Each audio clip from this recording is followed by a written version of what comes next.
मेरा नाम सुधा है। मैं हमेशा से गंभीर मिजाज की लड़की नहीं हूँ। शायद वक्त से पहले मैं बड़ी हो गई थी। हम दो बहन भाई थे। मेरा भाई मुझसे 10 साल बड़ा था। और माँ बाप, वो तो जैसे मुझे याद भी नहीं। मैं बहुत छोटी थी जब वो दोनों एक हादसे में चल बसे। माँ की गोद, बाप की छाँव मैंने सिर्फ तस्वीरों में देखी। मुझे याद है उन दिनों मुझे अक्सर डर लगता था। सन्नाटा, खामोश दीवारें और दिल में अजीब सी कश्मकश। लेकिन मेरे भाई ने मुझे कभी अकेलापन महसूस नहीं होने दिया। भैया मेरे लिए सिर्फ भैया नहीं, माँ बाप दोनों बन गए। वो खुद अभी जवानी की दहलीज पर थे, लेकिन मेरा हाथ ऐसे थामा कि कभी उसमें कोई कमी आने नहीं दी। सुबह मुझे स्कूल छोड़ने जाते, रात को सोने से पहले कहानी सुनाते। जब मुझे चोट लगती तो वही मरहम लगाते। मेरी जिंदगी में थोड़ा सुकून तब आया जब मेरे भाई की शादी हुई। मैंने कभी नहीं सोचा था कि कोई और औरत भी मुझे माँ जैसा प्यार दे सकती है। लेकिन मेरी भाभी ने ये साबित कर दिया कि खून के रिश्ते ही सब कुछ नहीं होते। कुछ रिश्ते दिल से निभाए जाते हैं।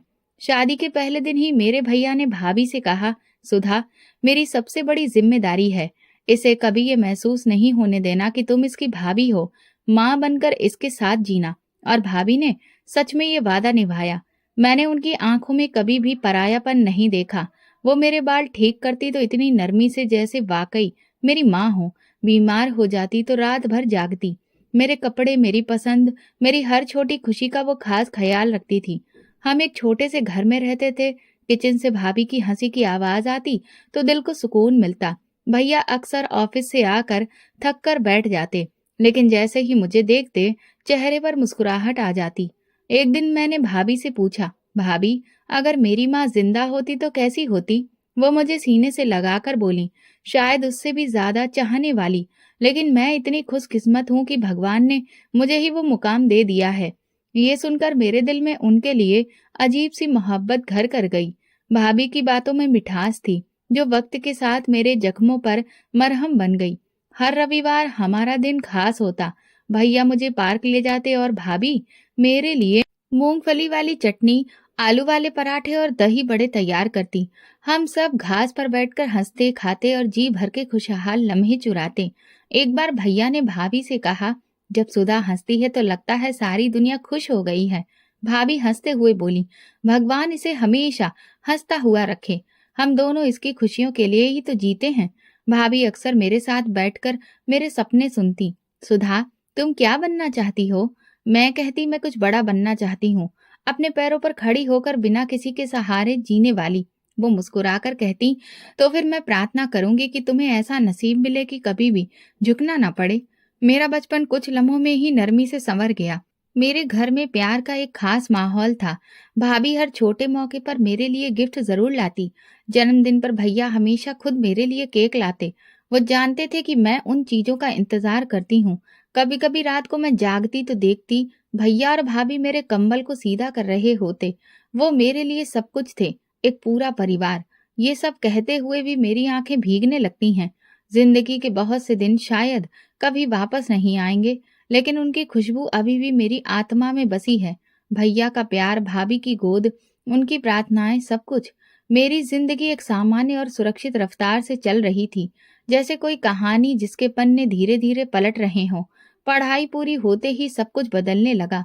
वही घर, वही लोग, मगर बातों का रुख अब मेरे भविष्य की तरफ होने लगा था। भाभी अक्सर मेरी फाइलें, डिग्री और सर्टिफिकेट्स देखते हुए मुस्कुराती। सुधा, तुमने पढ़ाई में वाकई बहुत मेहनत की है। मैं सिर झुकाकर कहती, ये तो आप दोनों का साथ था, वरना अकेले क्या होता।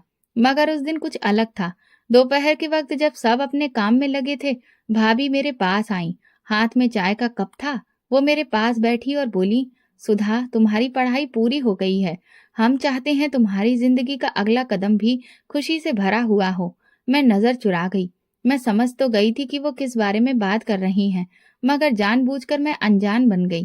कौन सा कदम भाभी? वो हंसते हुए बोली, अब ऐसी भी मासूम मत बनो, शादी की बात कर रही हूँ। मैं चाय का घूंट लेकर बोली, अभी तो मेरी पढ़ाई ही खत्म हुई है, इतनी जल्दी भी क्या है? जल्दी नहीं, वक्त की पहचान है। तुम्हारे भैया भी चाहते हैं कि तुम्हें एक अच्छा जीवन साथी मिले, जो तुम्हें वैसे ही समझे जैसे हमने समझा। मैं चुप हो गई। दिल में अजीब सी कश्मकश थी। शायद हर लड़की उस वक्त से गुजरती है। खुद को एक नए माहौल में रखने का ख्याल, एक नए रिश्ते में बंधने का ख्याल। कुछ डराता है, कुछ दिलचस्प लगता है। कुछ दिन बाद एक शाम भैया के फ़ोन पर किसी का मैसेज आया। भाभी जल्दी से किचन से निकली और भैया के पास बैठ गईं। वो कुछ देर चुप रहे, फिर मेरी तरफ देखा और कहा, सुधा, एक रिश्ता आया है तुम्हारे लिए। तुम्हारी भाभी के ही परिवार से है। इनका एक दूर का कजिन है, अमर। मैंने चौंक कर भाभी को देखने लगी। वो खामोश थी। क्या वो जानते हैं कि मेरा रिश्ता तुम लोग क्यों कर रहे हो? मैंने पूछा। भैया ने नरमी से कहा, जानते हैं, और अमर खुद तुम्हारे बारे में पहले से ही सुनता आया है।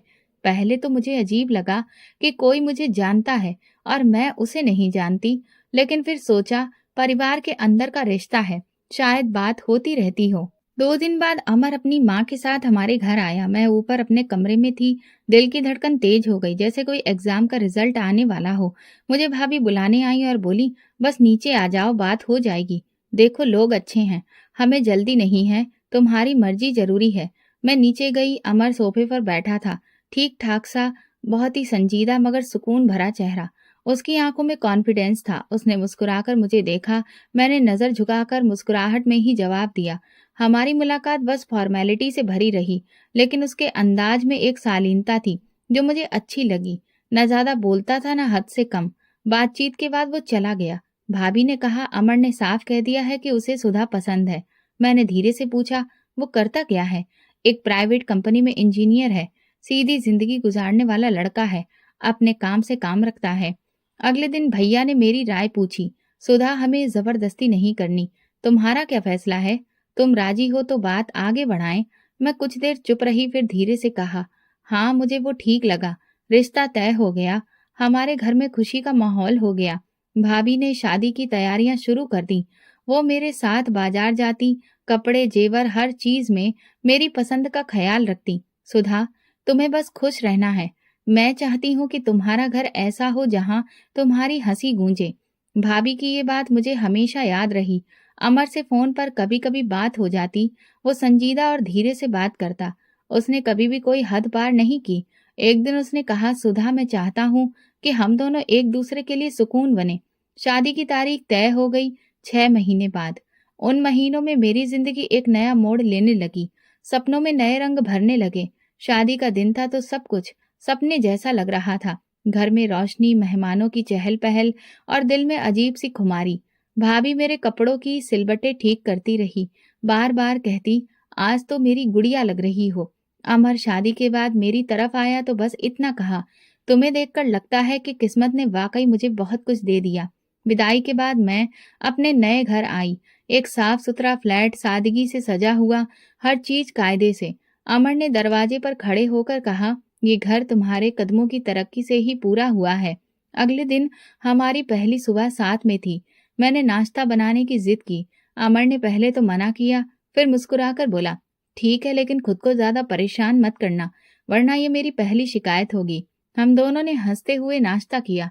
छोटी छोटी बातों पर वो बहुत खुश हो जाता। जैसे मेरी चाय थोड़ी ज्यादा मीठी बनती तो कहता, तुम्हारी चाय भी तुम्हारी तरह मीठी है। हनीमून के लिए हम लोग शिमला गए, उसके बाद लद्दाख, और वहां तो जैसे सपनों की वादियों में ही वक्त गुजर गया। मैंने पहली बार बर्फ को छुआ और अमर की बाहों में वो लम्हे जैसे थम गए। एक दिन हम बहुत खूबसूरत जगह पर खड़े थे। अमर ने मेरी तरफ देखा और बोला, ये सफेद पहाड़ी, खामोशी और तुम, सब कुछ कितना अच्छा है। हमने चाय के स्टॉल पर बैठकर चाय पी और वहां पर जो बच्चे थे उन्हें टॉफियां दी। जिंदगी को पहली बार संपूर्ण महसूस किया। अमर के साथ हर लम्हा नया था। वो छोटी छोटी बातों का ख्याल रखता। जैसे जब मैं नींद में बातें करती तो सुबह पूछता, रात को तुमने कहा था कि तुम्हें आइसक्रीम चाहिए, चलो आज चलते हैं। हनीमून से वापसी पर जिंदगी ने एक नई रफ्तार पकड़ ली। मैं सुबह जल्दी नाश्ता बनाती, अमर ऑफिस जाता और शाम को वापसी पर हम लंबी बातें करते। अमर को किताबें पढ़ने का शौक था। वो अक्सर रात को कुछ पढ़कर मुझे सुनाता। एक दिन वो कुछ गाने सुन रहा था। वो गाना बड़ा ही दर्द से भरा था। मैंने कहा, ये तो बहुत ही दुखी कर देने वाली लाइन है। उसने तुरंत कहा, बस याद रखना, अगर कभी तुम्हें दुख दिया तो मैं वो पहला इंसान होऊंगा जो तुम्हारा दिल हल्का करेगा। इसी दौरान भैया और भाभी दुबई शिफ्ट होने का फैसला कर चुके थे। भैया की कंपनी ने वहां पर एक ब्रांच खोली थी और उन्हें वहां सुपरवाइजरी का पद मिला था। शाम को भैया ने कॉल किया, सुधा, हम तुम्हें बहुत याद करेंगे, लेकिन हमें सुकून है कि तुम अमर के साथ हो। भाभी ने भी अलग से बात की, मुझे खुशी है कि तुमने अपने घर को अपना लिया है। अब तुम्हारा मुकाम अमर के साथ है। मैंने दिल ही दिल में प्रार्थना की कि जैसे उन्होंने मेरे लिए सब कुछ किया, वैसे ही भगवान उनके लिए भी सब कुछ आसान कर दे। भैया के जाने के बाद घर में कुछ खाली सा लगने लगा, लेकिन अमर ने वो कमी भरने में देर नहीं की। एक शाम मैं किचन में थी, पीछे से आकर उसने मेरी आंखों पर हाथ रखा। बताओ, मैं कौन हूँ? कोई ऐसा जो मुझे चैन से सांस भी नहीं लेने देता। मैंने जवाब दिया, चैन से नहीं, मोहब्बत से। हमारी जिंदगी का हर दिन अलग रंग लाता था। अमर कभी कभी मेरे लिए कुछ गिफ्ट लाता। एक बार वो मेरे लिए खूबसूरत हार लेकर आया जिस पर मेरा नाम बना हुआ था। ये मुझे एक छोटे कारीगर से मिला। तुम्हारा नाम देखा तो लगा जैसे तुम्हारा हिस्सा है। मैंने उसे पहन लिया और कहा, अब इसे नहीं उतारूंगी। बस, फिर वादा करो, मुझे भी कभी दिल से मत निकालना। पहले निकलने का मौका तो दो। वो जोर से हंसा और मैंने पहली बार सोचा कि क्या हर औरत को इतनी आसानी से मोहब्बत नसीब हो जाती है। मैं नहीं जानती थी कि किस्मत मेरे लिए कौन सा पन्ना पलट कर रखे बैठी है। उस वक्त बस इतना पता था कि अमर वो इंसान है जिसने मुझे फिर से जीना सिखाया। जिंदगी अपने खूबसूरत रंगों में बह रही थी। सुबह की चाय, शाम की बातें, रात के किस्से। हमारी नई शादी को 6 महीने होने को आए थे और अमर के साथ हर दिन एक नया अनुभव था। वो जिंदगी को सादगी में जीने वाला इंसान था, लेकिन उन दिनों मेरे शरीर और व्यवहार में एक अजीब सा बदलाव आ रहा था। थकान, चक्कर और किसी भी चीज में दिल नहीं लगता। पहले तो मैंने मामूली बात समझकर नजरअंदाज किया, लेकिन जब लगातार तबीयत खराब रहने लगी तो अमर ने गंभीरता से कहा, कल डॉक्टर के पास चलते हैं। अब कोई लापरवाही नहीं, सुधा। अगले दिन हम पास के क्लिनिक गए। डॉक्टर ने चेकअप किया और मुस्कुराकर कहा, कॉन्ग्रेचुलेशंस, आप माँ बनने वाली हैं। मैंने पहले डॉक्टर को देखा, फिर अमर की तरफ। मुझे कुछ देर समझ में नहीं आया। फिर वो अपनी कुर्सी से उठकर मेरे पास आया और मेरे माथे पर चुंबन देकर बोला, ये मेरी जिंदगी की सबसे बड़ी खुशखबरी है, सुधा। हम चुपचाप घर वापस आए। रास्ते में वो बार बार कहता रहा, बेटा हो या बेटी, मैं चाहता हूँ वो बस तुम पर जाए, तुम्हारे जैसी हो। उस दिन के बाद हमारी बातें और ज्यादा बदल गईं। घर के कमरे में छोटे छोटे बच्चों के खिलौने और बहुत सारी चीजें खरीदने के बारे में सोचने लगे। अमर रात को नेट पर बच्चों के नाम सर्च करता और रोज नया नाम लेकर पूछता, सुधा, ये नाम कैसा है? मैं हंसती, पहले देख तो लो कि लड़का है या लड़की। नहीं, वो कहता, मैं चाहता हूँ बेटी हो। मेरी छोटी सी गुड़िया। 9 महीने जैसे पलक झपकते ही गुजर गए। अमर हर चेकअप पर मेरे साथ जाता, मेरी हर उलझन को समझकर सुलझाता। उसने मेरे लिए एक डायरी बनाई थी जिसमें हर हफ्ते मेरे जज्बात और उसकी बातें लिखी होती थी। एक दिन उसने कहा, मैं चाहता हूँ जब हमारी बेटी बड़ी हो, ये डायरी उसे दूं ताकि वो जान सके कि हम उसका कितना इंतजार कर रहे थे। फिर वो दिन आया जब मुझे लेबर पेन शुरू हुआ। वो मुझे अस्पताल ले गया। मुझे ठीक से होश नहीं था, लेकिन अमर की आवाज सुनाई देती रही, सब ठीक हो जाएगा, मैं यहीं हूँ। कई घंटे बाद मैंने एक नर्स की आवाज सुनी, कॉन्ग्रेचुलेशंस, बेटी हुई है। मेरे होठों पर हल्की सी मुस्कुराहट आई। मैंने आंखें बंद कर ली। मुझे होश आया तो कमरे में भाभी की वीडियो कॉल दुबई से चल रही थी। मैंने नर्स से पूछा, अमर कहाँ है? उसे मेरी बेटी को गोद में लेना था सबसे पहले। नर्स ने नजर चुराई। मैंने बार बार पूछा मगर कोई जवाब नहीं मिला। दिल में घबराहट बढ़ने लगी। कुछ ही पल बाद भैया की कॉल आई। उनके शब्द मेरे दिमाग में गूंजे, सुधा, अमर का एक्सीडेंट हो गया है, अस्पताल से घर जाते हुए। और वो नहीं रहा। मेरे हाथ से फोन गिर गया। मेरी दुनिया जैसे रुक गई। सांस लेना मैं भूल चुकी थी। मैं माँ बनी थी और उसी दिन विधवा भी। मैं बेड पर पड़ी थी लेकिन जैसे शरीर में जान नहीं रही। बेटी पास में थी मगर आंखें दरवाजे पर थी। शायद कोई कह दे कि गलतफहमी हुई है, अमर जिंदा है। मुझे तुरंत डिस्चार्ज मिल गया क्योंकि मुझे हर हाल में घर पहुंचना था। अमर को आखिरी बार देखना था। मुझे अमर के बिना घर लाया गया, वही घर जो उसने मोहब्बत से बसाया था। वो भी अब बोझ सा लगने लगा था। घर में कयामत का मंजर था। उसकी बहनें, माँ और मोहल्ले वाले दहाड़े मार मार कर रो रहे थे और अमर कफन में चेहरा लपेटे शांत पड़ा था। मेरा दिल बंद होने लगा, कदम डगमगा गए। मैंने अपनी बेटी को सीने से लगाया। मेरा शरीर बेजान सा था। कुछ समझ में नहीं आ रहा था कि अपने जज्बात का इजहार कैसे करूं। अमर की आखिरी विदाई की तैयारी पूरी हुई, लेकिन मेरी जिंदगी अधूरी हो गई। मैंने बेटी को सीने से लगाया और बस इतना कहा, अब तुम ही मेरे जीने का मकसद हो। पहले दिन मैंने बेटी को दूध पिलाने की कोशिश की, लेकिन मेरा हाथ कांप रहा था। एक लम्हे को उसे गोद में लेने से भी घबरा रही थी। लेकिन फिर भाभी की आवाज फोन पर सुनाई दी, सुधा, अगर तुमने हिम्मत नहीं की तो अमर की यादें भी तुम्हें अकेला कर जाएंगी। मैंने बेटी को सीने से लगाया। वो छोटा सा जिस्म मेरे दिल की धड़कन से जुड़ गया। उसकी सांसें, उसकी नन्ही उंगलियां मुझे जिंदा रहने की वजह देने लगी। भैया और भाभी के पहुंचने में 2 दिन लगे। जैसे ही वे घर आए, माहौल थोड़ा बदल गया। भैया ने दरवाजे पर कदम रखा तो एक लम्हे को रुक गए। उनकी आंखें आंगन की दीवारों पर टिकी रहीं, जैसे अमर को ढूंढ रहे हों। भाभी मेरी तरफ बढ़ी, मुझे गले लगाया। मैं बेसुध खड़ी थी, न रोई न कुछ कहा। बेटी को उनकी गोद में दिया तो भाभी ने उसे खूब प्यार किया। ये तो बिल्कुल अमर के जैसी है, बिल्कुल वैसी ही आंखें। भैया बैठक में चुपचाप बैठे थे, एक शब्द नहीं बोले। खाने के बाद जब सब चुपचाप हो गए तो वो कमरे में आए। सुधा, तुम्हें यहाँ इस हाल में देखकर तकलीफ होती है, दुबई चलो, वहां हम सब हैं, तुम अकेली नहीं रहोगी। मैं नजरें झुकाकर बोली, अकेली तो अब मैं हूं नहीं, ये मेरे पति की बेटी है, मैं इसके साथ हूँ। भैया ने मेज पर रखा पानी का गिलास उठाया, 2 घूंट पिए, धीरे से बोले, यहाँ तुम्हारे लिए कोई सहारा नहीं, कम से कम वहां हमें सुकून होगा कि तुम सुरक्षित हो। ये घर अमर का है, मैं इसके साए में जीना चाहती हूँ। भैया, वो दरवाजा, वो बेड, वो कुर्सी जहाँ वो बैठकर अखबार पढ़ता था, ये सब छोड़कर कैसे चली जाऊं। भाभी दरवाजे पर खड़ी थी, सुन रही थी। आगे बढ़कर बोली, सुधा, हम तुम्हें इस दुख में नहीं छोड़ सकते। अमर की यादें तुम्हारे दिल में हैं, वो कहीं भी साथ होंगी। मैंने उनकी तरफ देखा, फिर बेटी की तरफ।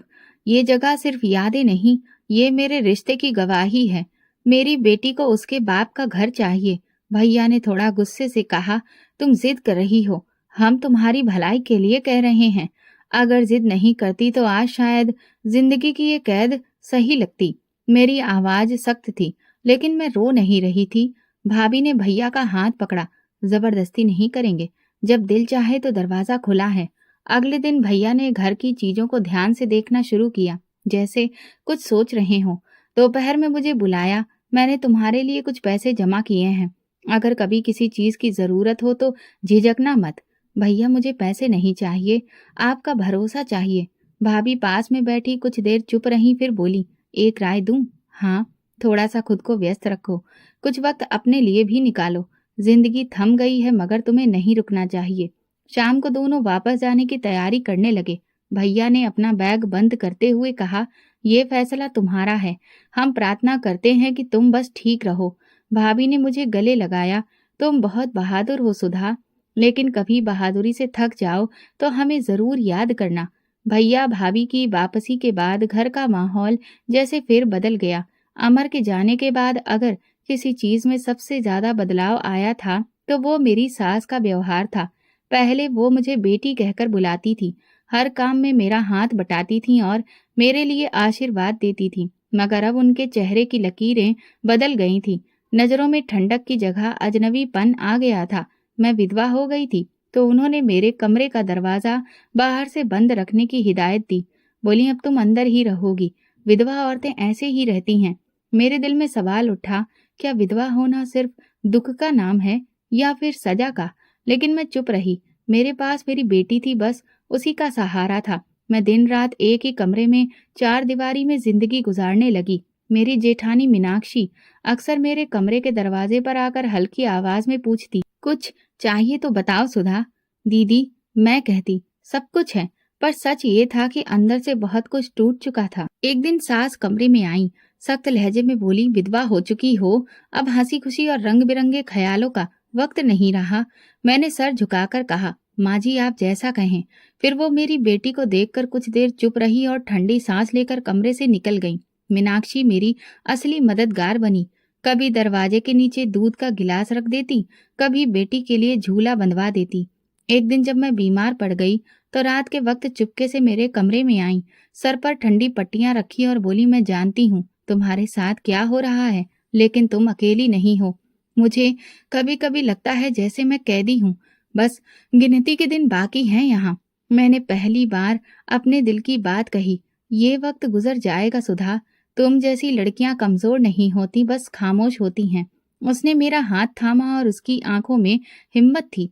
ये दिन जैसे पत्थर की तरह हो गए थे। हर दिन भजन, हर रात लंबी।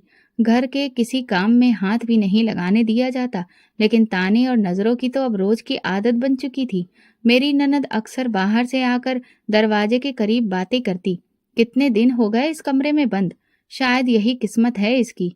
एक दिन मीनाक्षी ने मेरे लिए सब्जी की छोटी सी प्लेट भेजी। साथ में किसी ने देख लिया तो फौरन मेरी तरफ आकर सास बोली, तूने अपनी सेवा के लिए भी किसी को मना लिया है? अब रंग दिखाने शुरू हो गए हैं। मैंने कुछ नहीं कहा, बस बेटी को गोद में उठाकर एक तरफ हो गई। मीनाक्षी ने बाद में कहा, मैं उलझना नहीं चाहती, मैं सिर्फ ये चाहती हूँ कि तुम खुद को अकेला ना समझो। इस दौरान एक और बात हुई। घर में काम करने वाली नौकरानी को अचानक हटा दिया गया। कहने लगी, अब घर में कोई खास काम नहीं है, सब काम अब तुम करोगी। कमरे में सब कुछ धोना, बच्चों के कपड़े समेटना, ये सब बाहर का काम नहीं है। मैंने अपनी बेटी को झूले में लिटाया और चुपचाप काम में लग गई। शरीर थक जाता, लेकिन जुबान से कभी शिकायत नहीं की। मीनाक्षी ने एक दिन मुझसे कहा, तुम हर बात बर्दाश्त कर लेती हो, ये तुम्हारी खूबी भी है और कमजोरी भी। मैंने कहा, दीदी मैं अब किसी जंग में शामिल नहीं होना चाहती। मेरे लिए बस मेरी बेटी ही काफी है। मुझे हर दिन बहुत कुछ सुनना पड़ता है। कभी मोहल्ले में ये बात होती तो कभी कोई और ताना, लेकिन नसीब का क्या कहें। बेटा गया और उसके बाद ये लड़की बस हमारे सिर पर बोझ है। मेरे अंदर एक बार फिर से दरार पड़ने लगी, लेकिन मैंने सब कुछ अपने सीने में दफन कर लिया। फिर एक दिन मीनाक्षी मेरे कमरे में आई। उसके हाथ में एक नया सफेद दुपट्टा था। ये लो, अब कल से तुम्हें वैसे भी सारे घर का काम करना है। भगवान तुम्हारी जिंदगी आसान करे। मैंने कहा, दीदी मुझे आप जैसा कोई नहीं मिलता तो शायद मैं टूट जाती। अगली सुबह जब मैं कमरे से बाहर आई तो सबसे पहले भगवान की पूजा की। मेरी आंखों से आंसू नहीं निकले, लेकिन दिल में जैसे कोई पत्थर उतर गया हो। मीनाक्षी ने मुझे गले लगाकर कहा, अब तुम्हें नई जिंदगी शुरू करनी है, सीधी। लेकिन मैं जानती थी कि नई जिंदगी सिर्फ ऐसे ही शुरू नहीं होती। ये अब एक बहुत कठिन सफर की शुरुआत थी, जहां सवाल और जवाब दोनों मेरे हिस्से के थे। मैं सास के सामने जाकर बोली, माँ जी, आपके कहने पर मैंने सब कुछ किया है। अब अगर आप इजाजत दे तो कुछ देर के लिए मैं आंगन में बैठ जाया करूं। उन्होंने मुझे ऊपर से नीचे तक देखा, फिर ठंडे लहजे में बोली, अभी वक्त नहीं आया है तुम्हारे लिए खुली हवा में सांस लेने का। कुछ तो शर्म करो। अभी तुम्हारे विधवा हुए दिन ही कितने हुए हैं। मैं नजरें झुकाकर वापस अपने कमरे में चली गई और बेटी को गोद में ले लिया। अगले दिन सुबह नाश्ते के बाद सास ने काम वाली को दरवाजे पर रोक दिया। अब तुम्हें भी आने की जरूरत नहीं है। जिसके लिए तुम आई थी, अब वो खुद सब कुछ संभाल सकती है। उसने हैरानी से मेरी तरफ देखा। मैंने सर हिलाया। वो चुपचाप वापस चली गई। रसोई, बर्तन, कपड़े, झाड़ू, बेटी का ख्याल, सब कुछ एक साथ मेरे सिर पर आ गया। नाश्ता बनाते हुए चूल्हे की आंच तेज हो गई, हाथ जल गया। मैंने हल्की आवाज निकाली तो सास किचन में आ गई।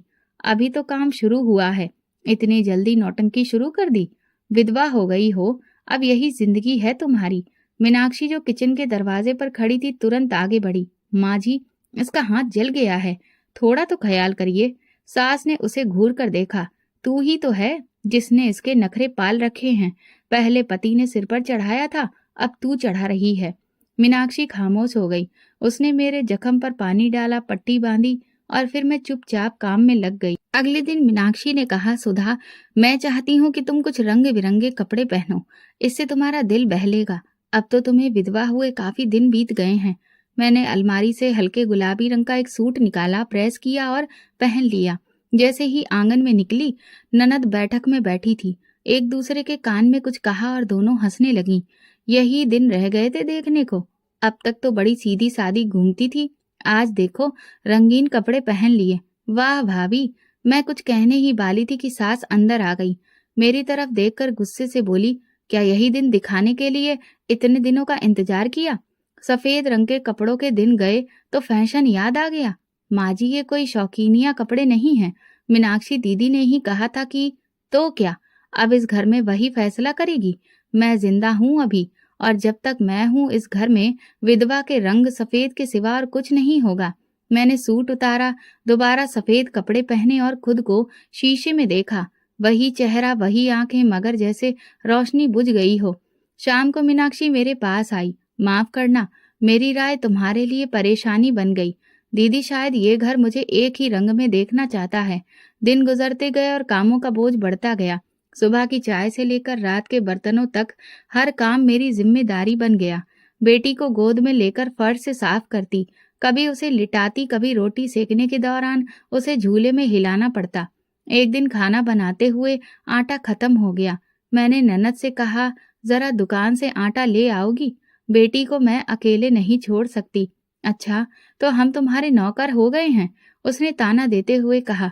अभी तो कुछ महीने ही हुए हैं पति के मरने के और हुक्म चलाने लगी हो। मैंने कोई हुक्म नहीं दिया, बस कहा था तू अपनी हैसियत समझ ले। विधवा हो गई है और विधवा औरतें जुबान नहीं चलाती। सास किचन में आई। अब तो इस घर में रहना है तो जुबान बंद रखनी होगी और हर काम खुद करना होगा।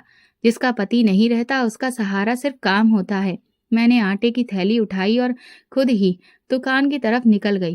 रास्ते में एक पुरानी पड़ोसन मिल गई। कहने लगी, तुम खुद आटा लेने आई हो? बच्ची को कौन देख रहा है? घर में सब लोग हैं। मैंने जवाब दिया और जल्दी वापस निकल ली।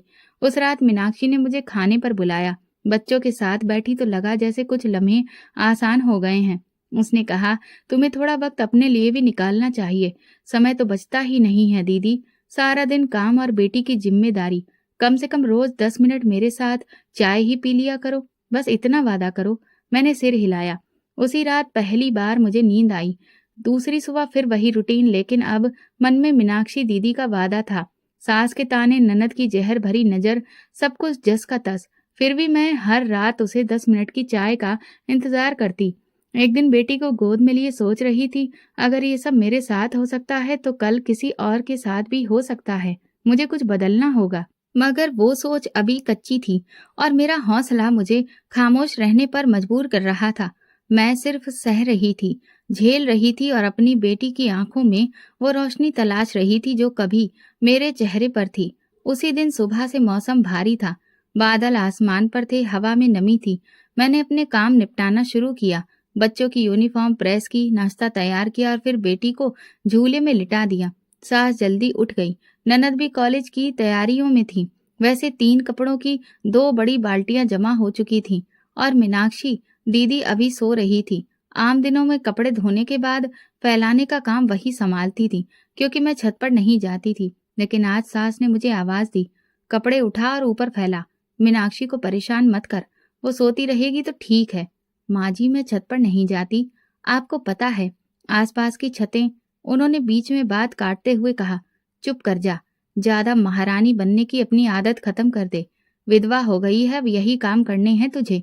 मैंने बेटी को झूले में लिटाया, कपड़े संभाले और फिर धीरे धीरे सीढ़ियां चढ़ने लगी। दिल में अजीब सी बेचैनी थी, लेकिन कोई रास्ता नहीं था। छत पर पहुंची तो बादल और ज्यादा गहरे हो चुके थे। मैं जल्दी जल्दी कपड़े तार पर डालने लगी। जब आखिरी चादर फैला रही थी तो अचानक से ठंडी हवा का झोंका आया और फिर बारिश जोर से शुरू हो गई, जैसे कि आसमान फट पड़ा हो। मैं कपड़े समेटने लगी, कपड़े बारिश में भीगने लगे।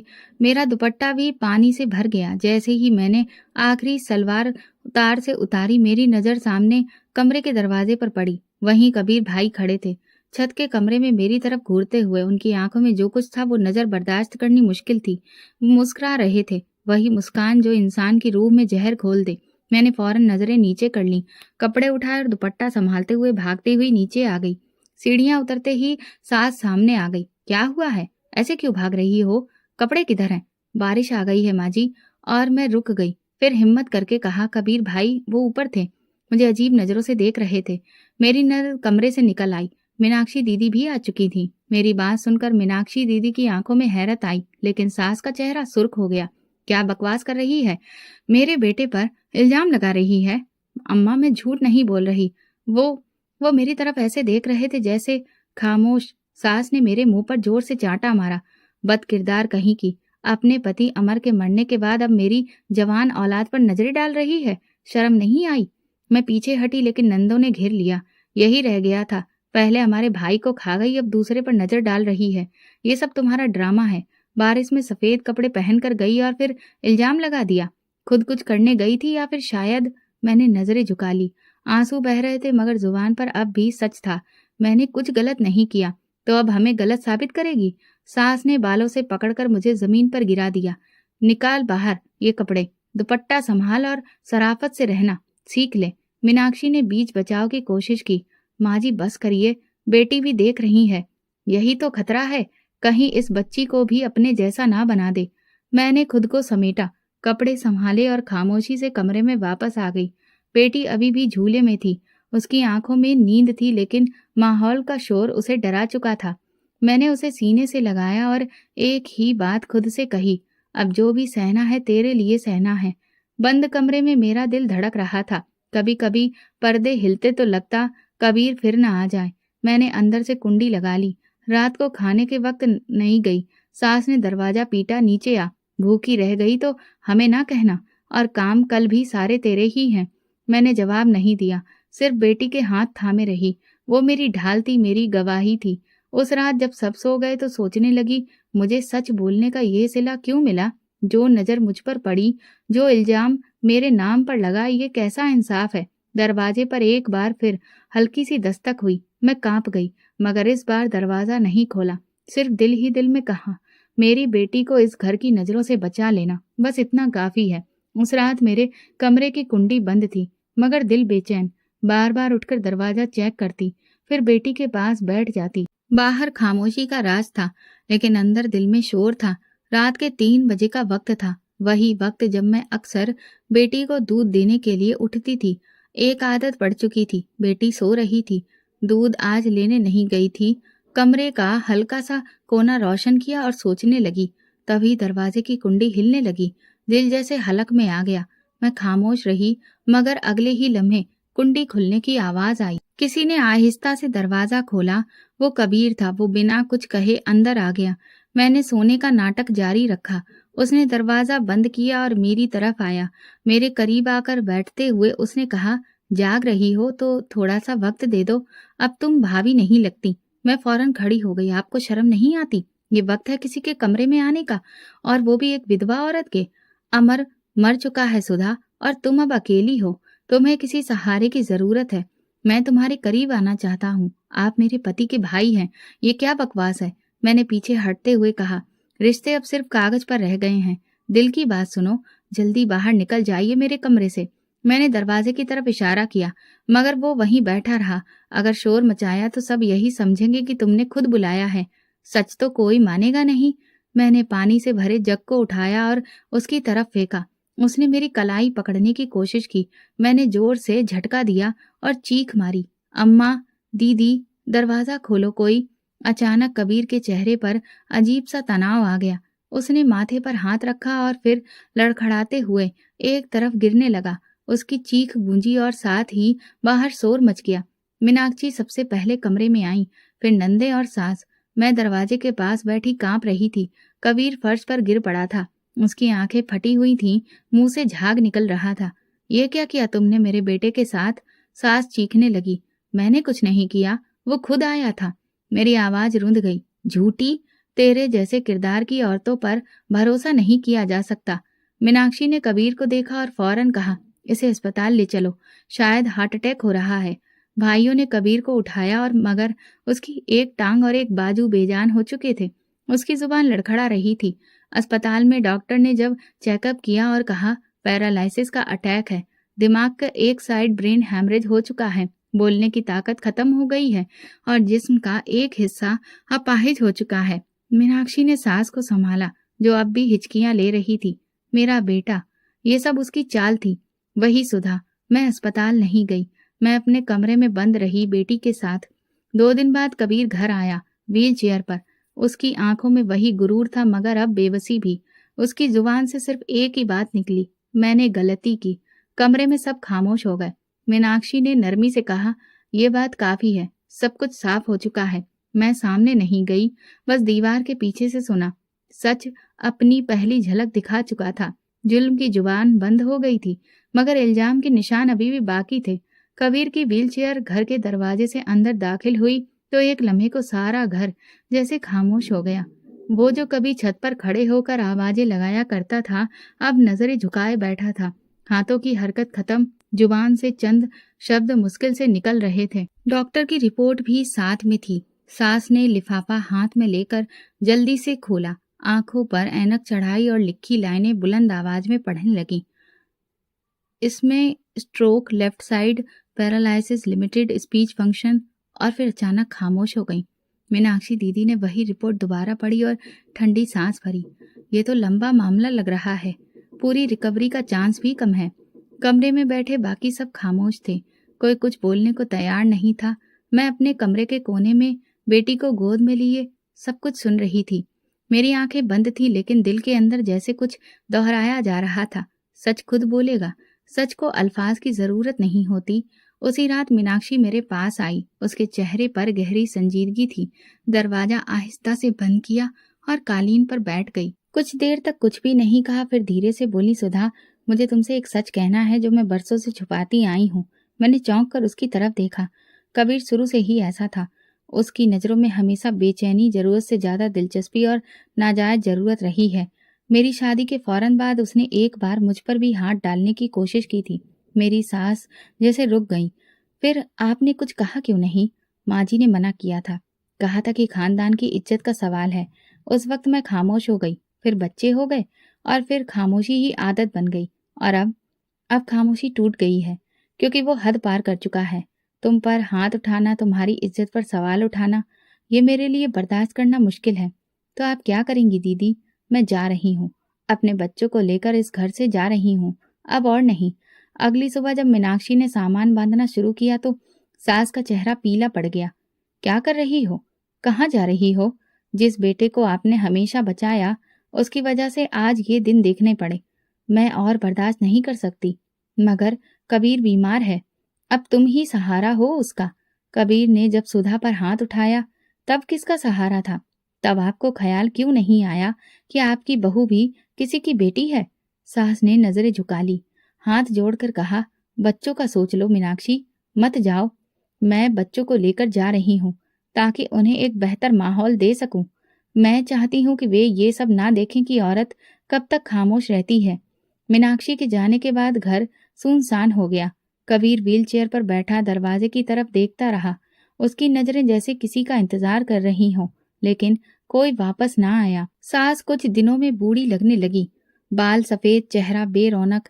कभी मेरे कमरे के बाहर खड़ी रहती, कभी मीनाक्षी को फोन करती, जो कभी नहीं उठाया गया। एक दिन वो मेरे पास आई, उनकी आवाज में पहली बार नरमी थी। सुधा, तूने जो कहा वो सच था। मैं मानती हूँ, मैंने तुझ पर जुल्म किया। अब मानने से क्या फर्क पड़ेगा माँ जी, वक्त निकल चुका है।